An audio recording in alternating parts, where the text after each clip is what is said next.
Good morning प्यारे बच्चों, मैं हूं आपकी एजुकेटर पूर्णिमा और हम करेंगे वर्कशीट नंबर 34। सब्जेक्ट आपका सामाजिक विज्ञान है, कक्षा 7वीं है और ये वर्कशीट है 15 फरवरी की। ईश्वर से अनुराग, नाथपंथी, सिद्ध और योगी। तो स्टूडेंट्स ये देखो, ईश्वर से अनुराग, अभी तक हम क्या पढ़ चुके हैं इसके बारे में कि भाई ईश्वर से हम कैसे मिलेंगे। अब सभी लोगों का अलग अलग रास्ता है। अब अगर मान लो मैं दिल्ली से, ठीक है, सोनीपत आने के कई रास्ते देखती हूँ, ठीक है, दिल्ली से सोनीपत आने के कई रास्ते हैं, तो इसी तरीके से भगवान तक जाने के भी कई रास्ते हैं। सब लोग अपना अपना रास्ता बताते हैं, ठीक है। तो एक तरह से ये फिलोसफी है, उसी के अकॉर्डिंग बता रहे हैं। जैसे कि हमने अद्वितीयवाद में क्या सीखा, अद्वितीयवाद में कहा गया, जो पिछली वर्कशीट थी उसमें बताया गया था ना कि जो भगवान है, ठीक है, और जो आत्मा है वो एक ही है, ठीक है। लेकिन विशिष्ट अद्वितीयवाद में उन्होंने कहा कि नहीं, वो है तो मिलने के बाद भी जो आत्मा है वो अलग ही रहती है। तो सबका अपना अपना व्यू है। नाथपंथी, सिद्ध और योगी ये क्या मानते थे, ठीक है, ये कहाँ पर फेमस थे, ये थे उत्तरी भारत में, ठीक है, 12वीं शताब्दी के आसपास ये फेमस थे, ठीक है। उन्होंने साधारण तर्क वितर्क का सहारा लेकर रूढ़िवादी जो धर्म के कर्म कांड, पूजा, जोत लगाना, ये करना वो करना, ठीक है, उन बनावटी पहलू जो थे उनकी आलोचना की, ठीक है। उन्होंने संसार का परित्याग करने का समर्थन किया, यानी कि संन्यास लेने का समर्थन किया। उनके विचार से निराकार परम सत्य का चिंतन मनन, उसके साथ एक हो जाने की अनुभूति ही मोक्ष का मार्ग है। उन्होंने योगासन, प्राणायाम, चिंतन मनन जैसी क्रियाओं के माध्यम से मन एवं शरीर की कठोर प्रशिक्षण देने की आवश्यकता पर बल दिया, ठीक है। उन्होंने कहा कि इसी तरीके से अपने मन को और अपने शरीर को कंट्रोल करके हम परमात्मा तक पहुंच सकते हैं। उनके द्वारा की गई रूढ़िवादी धर्म की आलोचना ने भक्ति मार्गीय धर्म के लिए आधार तैयार किया, जो आगे चलकर उत्तरी भारत में लोकप्रिय शक्ति बना। अब चलते हैं महाराष्ट्र के संतों का क्या कहना था। महाराष्ट्र के जो संत थे, पंढरपुर जो है 13वीं से 17वीं शताब्दी के आसपास ये फेमस थे। वहाँ पे ज्ञानेश्वर, नामदेव, एकानाथ, तुकाराम, सुखबाई, चोखा मेला, ये सब कई संत थे। ये किस भगवान की पूजा करते थे, ये भगवान विट्ठल जो है विष्णु का एक रूप है। अगर आपसे पूछा जाए भगवान विट्ठुल कौन से भगवान का रूप है, तो विष्णु भगवान का एक रूप है। इनका मानना था कि हर इंसान के अंदर भगवान होता है, हर इंसान के हृदय में भगवान होता है। इनके जो गीत वगैरह लिखते थे, भजन वगैरह लिखते थे, तो इनकी जो भाषा थी ना वो मराठी ही थी।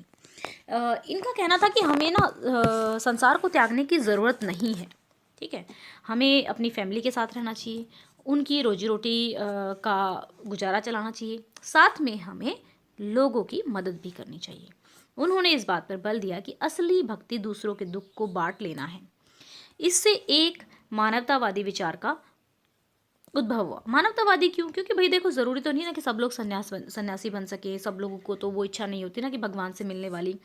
जैसा कि सुप्रसिद्ध गुजराती संत नरसिंह मेहता ने कहा, वैष्णव जन तो तैने कहिए पीर पर आए जाने। वो कहते हैं कि वैष्णव तो भगवान वही है जो मतलब भक्त वही है, वैष्णव भक्त वही है जो पीड़ मतलब जो दर्द दूसरे का जान ले, दूसरे के दर्द को समझ सकता है, ठीक है।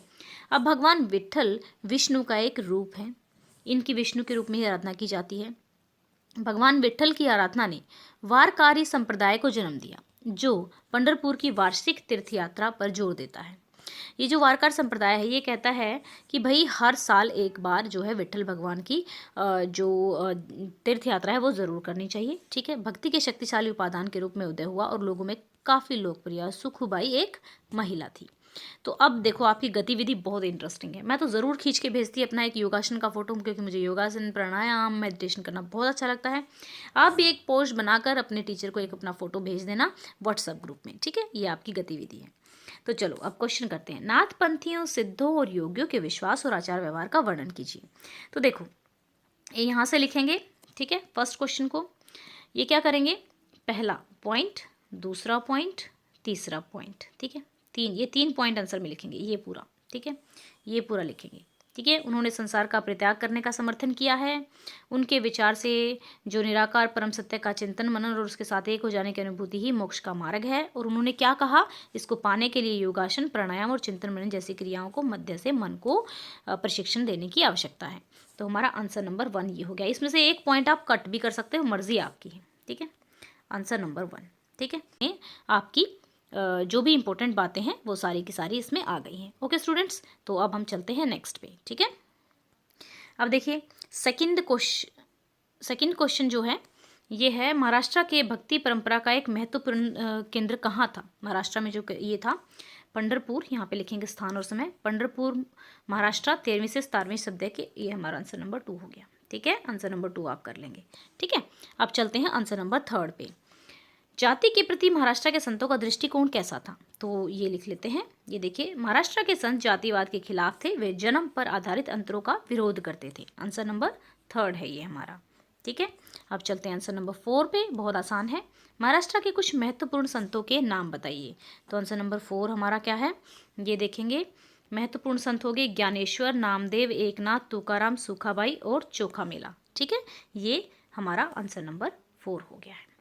अगर कुछ समझ ना आया हो तो आप कमेंट करके पूछ सकते हैं। अगर आपको वीडियो अच्छा लगा हो तो आप मुझसे समझ सकते हैं। ठीक है, तो यहाँ पे अगर आपने चैनल सब्सक्राइब ना किया तो चैनल को सब्सक्राइब कर सकते हैं। Thank you, have a nice day, may God bless you.